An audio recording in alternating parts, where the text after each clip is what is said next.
In today's video, we're going to talk about how you can begin to deepen your spiritual practice. Tune in.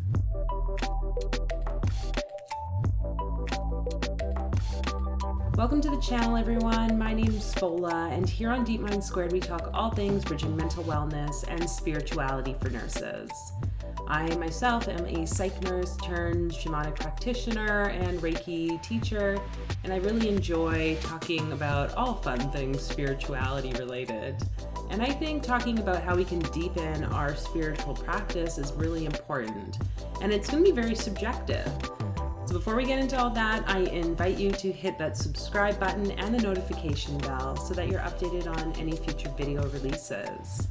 And feel free to grab a notepad and pen so that you can take some notes down. So what exactly is a spiritual practice? Again, this is so subjective. Everyone's got their own way to go about doing it. And I think depending on how you grew up, like what type of faith or religious context you grew up in, they might differ quite a bit.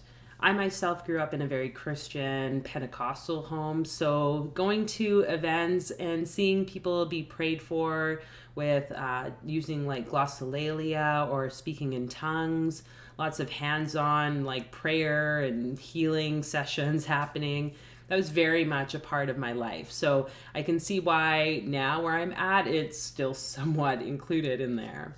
I've just kind of created maybe and become drawn into some other ways of expressing that in my life. But depending on how you grew up, what you're used to seeing, this subjective approach to your spirituality is really important.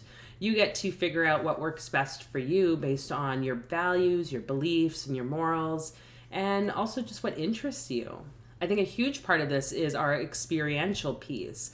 I mean, I grew up going to church and all that, but it wasn't until I had my spiritual emergence and started to experience different ways of being within the world and different ways of expressing and witnessing spirituality, that was when I really began to open up to even my old Christian sort of experiences. So it's really important, I think, because I kind of see this wheel where we have like this full circle experience where we might start somewhere, we get really far away from it, and then we kind of come back. So even though I wouldn't identify necessarily as like probably your regular Christian person, I do find myself going into some of the old ways in which I grew up.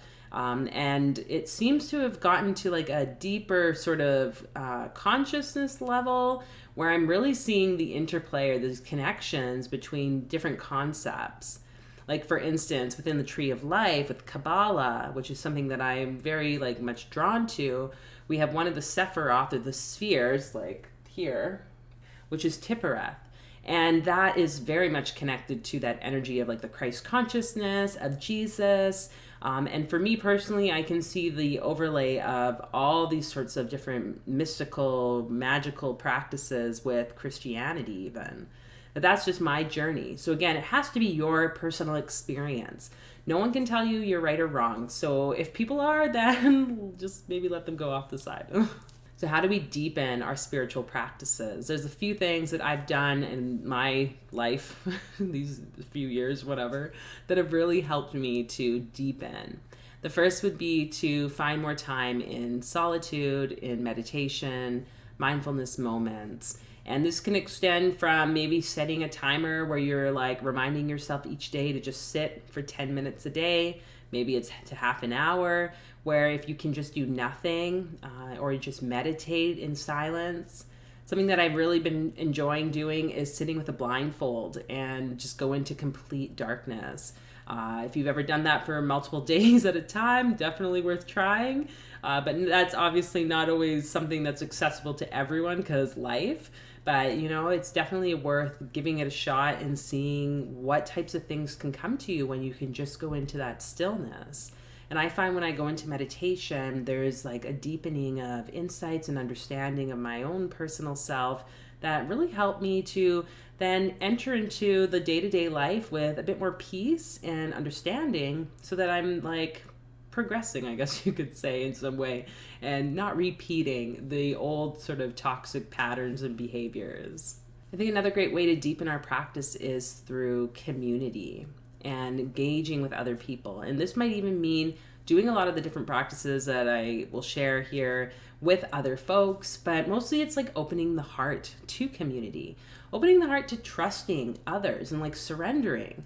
And it can be hard when you've come from a traumatic background or had maybe not the most positive experiences with other people, but it's so worth it in the end. So encouraging you to just start putting it out there. How can I connect with trustworthy and loving people in my life and let that tribe start to be built? Another great way I found is through using dietary changes. So some folks, will cut out certain types of food, maybe it's sugars and kind of the less the more processed foods is what I'm trying to say here. And that can really be helpful. Also, maybe cutting out meat and dairy. I find, especially for myself, dairy is one that I keep getting messages like have less and less and less of. And I find it does help me to just stay a bit more grounded. Sometimes it's even maybe cutting out any caffeine, like coffee and tea, I find can really like increase, our cortisol levels and kind of keep us in this like jittery mode. So really listening to the body. And I think that's the important part here is that intuitive eating. So what feels right for you? Because some highly spiritual people might prefer a plant-based or vegan diet, but that's not the case for everyone. And I don't think those two have to be like correlated. It's just what works best for you. Before you're going into any type of major sort of medicine work or engaging with the plants, psychedelics, or any other form of spiritual practice, it might be worth creating those changes in your diet. Eating less, maybe having more like lighter meals that are more plant-based, because that I think just helps us to enter into a different vibratory state and less in our body. And this also includes fasting, which if you haven't tried fasting, it might be worth giving it a shot. Obviously talk to your doctor because I can't give you medical advice about that before you step into not eating. But I'd say some of the biggest experiences I've had was from fasting. I remember once we did like a week-long fast, and that was very eye-opening for me. Definitely not something I would necessarily want to do again. I've tried, and it just has not worked for my body. So really important, again, to intuitively listen what is best for you. But it can really support with like connecting more to this other aspect of ourselves, especially because food is such a huge like social sort of creature in our day-to-day life. And of course I have to talk about psychedelics, plant medicines. That is a great way to deepen the spiritual practice, but not necessarily for everyone. But if we look at how, different cultures even around the world use cannabis, use magic mushrooms or these different fungi to support a deepening of spiritual connection to themselves, to the divine, and to each other in community, there's something really powerful with the plants that I think can't be forgotten. So you can check out my other videos about conscious plant journeys, how I've utilized some of these different things to support my healing. But I think that this is a great way that, especially when there's a lot of stigma around it, it's like there's a bit of that fear. It tends to be where some of the biggest learning can be. And lastly, I guess I'll just say with that approach to deepening your spirituality is knowing that there's no right or wrong. Having compassion for yourself, seeing that you are doing exactly what it is that you're meant to do, that it doesn't need to look like this other person's practice or that other person's practice or my practice. We all have our own way. So just do what's best for you and be free and have fun, be explorative, be creative. If you knew some of the things that I do and mix match, which again, I hear this a lot from maybe some of the older perspectives around spirituality. It's no, you need to, Vipassana stays within Vipassana and this magic practice stays within this magic practice, or Reiki stays in Reiki. But I personally, being a mixed girl, feel like we can do and create whatever we want. So why not?